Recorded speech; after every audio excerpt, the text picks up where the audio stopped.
വ്യവസായി M A Yusuf അലിയുടെ നേതൃത്വത്തിലുള്ള ലുലു റീറ്റെയിലിന്റെ വരുമാനത്തിൽ വൻ കുതിപ്പ്. ഈ വർഷത്തിന്റെ മൂന്നാം പാദത്തിൽ $186 കോടി വരുമാനമാണ് ലുലു സ്വന്തമാക്കിയത്. ഇതേ കാലയളവിൽ ഇരട്ടിയിലേറെ ലാഭവും കമ്പനിക്കുണ്ടായി. അബുദാബി സെക്യൂരിറ്റീസ് എക്സ്ചേഞ്ചിൽ ലിസ്റ്റ് ചെയ്ത ശേഷം ലുലു റീറ്റെയിൽ പുറത്തുവിടുന്ന ആദ്യത്തെ സാമ്പത്തിക റിപ്പോർട്ടാണിത്.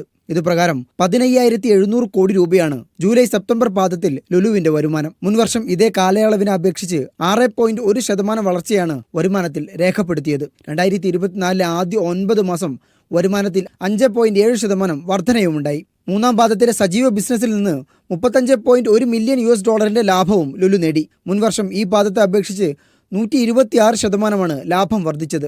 നികുതി, പലിശ തുടങ്ങിയ ബാധ്യതകൾക്ക് മുമ്പുള്ള ലാഭം 9.9% വർദ്ധിച്ച് $176.3 മില്യൺ UAEയിൽ 7.5% വരുമാനവും സൗദിയിൽ 5.7% വരുമാനവും മൂന്നാം പാദത്തിൽ നേടാനായി. ഇ കൊമേഴ്സ് വിഭാഗത്തിലും ലുലു വമ്പിച്ച നേട്ടം കൈവരിച്ചു. ഒക്ടോബർ വരെ $23.7 കോടി ഇതിൽ നിന്നുള്ള വരുമാനം. ഈ വർഷം ഒക്ടോബർ വരെ 9 പുതിയ സ്റ്റോറുകളാണ് GCC രാഷ്ട്രങ്ങളിൽ ലുലു ആരംഭിച്ചത്. ഇക്കാലയളവിൽ ലുലുവിൻ്റെ ആകെ സ്റ്റോറുകളുടെ എണ്ണം 241 2024 ആകെ 17 സ്റ്റോറുകൾ ആരംഭിച്ചതായും റിപ്പോർട്ടിൽ പറയുന്നു. ലുലു ഹാപ്പിനെസ് അംഗത്വം ഏകദേശം 50 ലക്ഷത്തിലെത്തിയതായും റിപ്പോർട്ടിലുണ്ട്. ലുലു റീറ്റെയിലിന് നാഴികക്കല്ലുകൾ പിന്നിടുന്ന കാലമാണിതെന്ന് chairman M A Yusuff Ali പറഞ്ഞു. ഒരു ലിസ്റ്റഡ് കമ്പനി എന്ന നിലയിൽ വളർച്ചാ യാത്ര തുടരുന്നതിൽ സന്തോഷമുണ്ടെന്നും അദ്ദേഹം കൂട്ടിച്ചേർത്തു. നവംബർ 14 ലുലു റീറ്റെയിലിന്റെ ഓഹരികൾ അബുദാബി സെക്യൂരിറ്റീസ് എക്സ്ചേഞ്ചിൽ ലിസ്റ്റ് ചെയ്തത്. UAEയിൽ ഈ വർഷത്തെ ഏറ്റവും വലിയ പ്രാരംഭ ഓഹരി വിൽപ്പനയായിരുന്നു ലുലുവിൻ്റേത്. Media 1 Dubai.